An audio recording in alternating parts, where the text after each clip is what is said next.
கர்த்தருக்குள் பிரியமானவர்களே, அக்டோபர் 23 இன்றைய பணித்தலைகளின் தலைப்பானது புற்றுநோயில்லா மணி.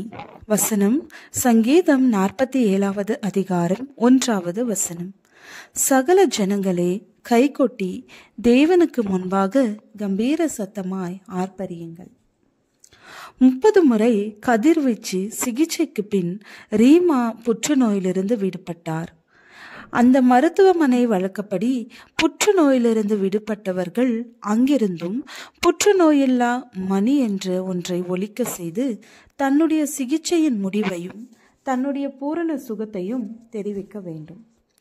சுகம் பெற்ற ரீமா தன்னுடைய மகிழ்ச்சியை வெளிப்படுத்த மிகுந்த ஆர்வத்துடன் அந்த மணியை தாங்கி இருந்த கயிறு அருந்து விழும் வரைக்கும் அந்த மணியை அடித்து தன் மிகுந்த மகிழ்ச்சியை பிரதிபலித்தார். ரீமாவின் இந்த சம்பவம் என்னை மகிழ்ச்சியில் ஆழ்த்தியது. மேலும் தேவனின் மகத்துவமான கிரியைகளை பார்க்கும்படிக்கு இஸ்ரவேலர்களுக்கு அழைப்பு விடுக்கும் சங்கீதக்காரனின் எண்ணத்தையும் பார்க்க உதவியது. தேவன் சத்துருக்களை விரட்டியடித்து தெரிந்து கொள்ளப்பட்ட சந்ததியை தன்னுடைய ஜனமாய் ஏற்றுக்கொண்டதற்காக அவர்கள் கைகொட்டி கம்பீர சத்தமாய் ஆர்ப்பரியுங்கள் என்று உற்சாகப்படுத்துகிறார். நம்முடைய வாழ்க்கையில் சரீர பிரகாரமான பொருளாதார அல்லது உறவு ரீதியான குழப்பங்களுக்கு தேவன் எல்லா நேரத்திலும் உடனடியாய் தீர்வு கொடுப்பதில்லை. அதுபோன்ற சூழ்நிலைகளிலும் அவர் தமது பரிசுத்த சிங்காசனத்தின் மேல் வீற்றிருக்கிறார் என்பதினால் அவர் துதிகளுக்கு பாத்திரரே. நாம் விளங்கிக் கொள்ளக்கூடிய வகையில் தேவன் நமக்கு சுகத்தை கொடுத்தால் அது அளவில்லாத ஒரு மகிழ்ச்சியை ஏற்படுத்தும்.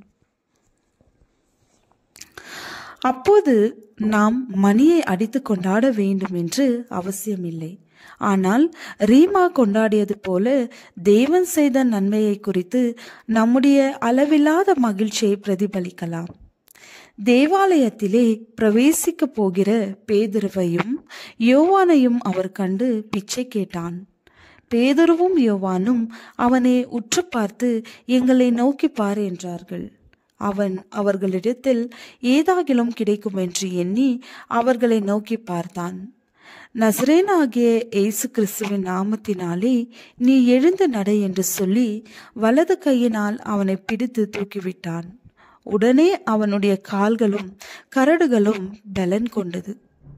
நடந்து குதித்து தேவனை துதித்து கொண்டு அவர்களுடனே கூட தேவாலயத்திற்குள் பிரவேசித்தான். அவன் நடக்கிறதையும் தேவனை துதிக்கிறதையும் ஜனங்கள் எல்லாரும் கண்டு அவனுக்கு சம்பவித்ததை குறித்து மிகவும் ஆச்சரியப்பட்டு பிரமித்தார்கள். தேவனுக்கு உங்கள் நன்றியை எப்படி தெரிவிப்பீர்கள்?